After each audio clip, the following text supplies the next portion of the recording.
Welcome back to another episode of the BizMagic Podcast, your place for all things tech in your online business with some solid hits of general biz chat too. My name is Patty Meyer, and I am the CEO and founder of BizMagic, where my team and I support entrepreneurs who are overwhelmed by the back-end tech of their business. We create, implement, and teach the tweaks that help our clients make a bigger impact with less stress. Today, we're diving into workflows. Yep, that magical buzzword everyone loves to throw around, but no one really explains. I'm talking about the systems and processes that keep your business running smoothly, or at least keep you from pulling your hair out daily. If you've ever felt like your to-do list is giving you side-eye, this episode is for you.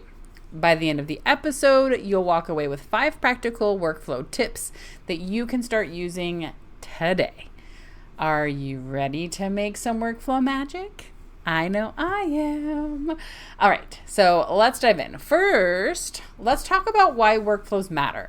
Because I know someone out there is thinking, I've been running my business without workflows and I'm fine. Okay, sure. I'm sure you are. But are you thriving? Also, I would probably say that you are likely running your business with workflows and some systems and processes, even if you didn't intentionally put them into place or realize that you have them. Workflows can save you time, reduce decision fatigue, and help you avoid dropping the ball, especially if you're managing clients, a team, or even just yourself. They also create consistency, and consistent businesses are the ones that grow. So if you're ready to get off what I like to call the hot mess express, stick with me because here comes tip number 1. Tip number 1, start with what's already working. This might sound counterintuitive, but before you rush off to overhaul your entire business, take a beat. Look at what already is working. Like I said, you likely have systems and processes in place, even if you didn't realize that you had or intentionally had put them into place to start with. Maybe you've got a killer client onboarding process that just flows beautifully. That's great. Write it down. Document every single step. Congratulations. You just created your first workflow. Yeah, it's that easy. The point here is to build on what you're already doing well before you try to fix everything else. It's like cleaning your house, right? You start with the room that's already semi-clean so you feel accomplished, right? You're gonna build to the room that's hot mess express because you can start ticking some things off and you can kind of get your flow going. Tip number 2, automate, but don't over-automate. Start small. I want you to think about repetitive tasks that make you groan, that you avoid doing, that you just refuse to do because you hate them. Like, for some people, that could be sending follow-up emails, scheduling social media posts, or creating social media content, invoicing clients. Tools like Zapier, 17 Hats, Dubsado, Bonsai can handle all of this for you. But here's the thing. Don't automate processes you haven't nailed down manually yet. Otherwise, you're just going to start automating chaos. And trust me, I've been there and it's not fun. So you really want to make sure that you have a solid foundation for some of these manual tasks before you start automating them.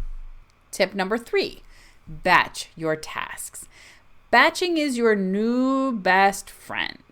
Instead of switching between 10 different tasks all day, group similar ones together. For example, I am creating and recording this podcast on a Tuesday afternoon, and I am going to record at least 2 or 3 other podcast episodes while I'm sitting here. And I do this because I put myself in this mindset one time, and I have my podcast episodes recorded for the next month or so, not including any guest episodes, right? So batching can help you stay in the zone. It cuts down on decision fatigue and it makes you feel super productive because when I'm done with recording all of these today, I'm going to be like, oh, hell yeah, I have my podcast episodes recorded for the next month and a half. I still have to edit and still do a lot of other work, but this main kind of bulk of it, of the sitting and recording, which is a part of it that I really love, is done. And so I don't have to have it sit in the back of my mind for the next month and a half thinking, oh shit, I need to sit down and record my next podcast episode, because I'll have done that. And then I'll edit in a batch. So batching is really, really helpful. We all want to feel productive and like a wizard getting everything done, right? Tip number 4, use templates. If you're still typing the same email 20 times over and over and over again a week, we got to have a chat. Templates are a game changer. You may not know that they exist. If you're using Gmail, for example, when you go to compose an email, at the bottom of it, there's 3 little dots. And if you click those 3 little dots, there should be something that says templates. You might have to enable it in your settings. I can't quite remember offhand. But I use templates all the time for, let's say, inquiries for work. So if I have a potential new client reach out, I don't have to type every single time to say, hey, thank you so much for reaching out to me. I would love to talk with you. Here's my link to schedule a consultation call. I just go boom, boom, set up a template, add a couple customized things, and it moves on. And I have that with a ton. My podcast workflow is an example. When somebody signs up to be a guest on the podcast and I bring them on, there's workflows that happen that use templated emails to get information from them and send them reminders, right? All of that happens. So creating canned responses for common emails like proposals or client onboarding can be a game changer. If you use a project management tool like ClickUp or Asana, set up task templates for recurring projects, because that also makes things really helpful. Templates save you time, but more importantly, they save your brain. No one has time to reinvent the wheel every single time. And not only do you not have time, but you don't have the brain space for it. And it just makes things frustrating. And it then tends to make it so that you will avoid doing certain things, because if you didn't write it down the last time you did it and that it worked well, you don't want to necessarily have to sit there and think about, how do I do this right? How do I do this best, right? All right, our final tip, tip number 5, review and refine your workflows regularly. No workflow is ever perfect forever. Your business evolves. You evolve. Technology evolves. Your clients might evolve. So your workflows should also evolve. Set maybe a quarterly date with yourself. Pour some coffee or some wine or whatever your vibe is, and audit your workflows. What's working? What's not? What can you tweak or toss? Think of it like a tune-up for your business processes engine. We all want our business and our engines to work smoothly. So make sure that you give it a checkup regularly. Okay, so let's do a quick recap. For you to have a beautiful working workflow system, you're going to start with what already is working. You're going to automate without over automating. You're going to batch your tasks. You're going to use templates, and you're going to review and refine them regularly. While I know all of this might sound super simple, when you put them into action, they can truly transform how you're running your business. And remember, it's not about doing it perfectly. It's about doing what works best for you, which of course I'm always going to remind you with any advice or information that I share with you. You always have to do what feels best to you and what works right for you. And that's it. It's pretty straightforward. I hope that this was super duper helpful for you.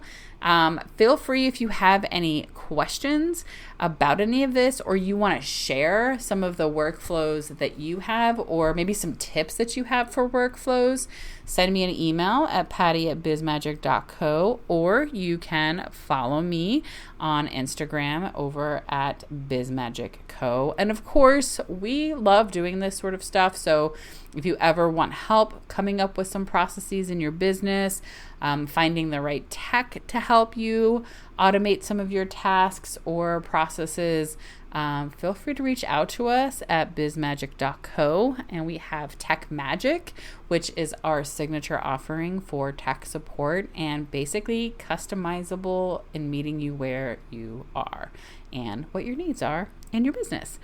That is it. Thank you so much for listening to this week's episode of the BizMagic Podcast. Thank you for listening to another episode of the BizMagic Podcast. Like most small businesses and podcasts, we rely heavily on word of mouth.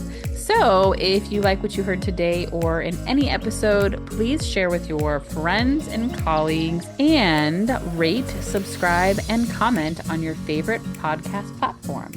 Till next time, cheers to your magical biz success.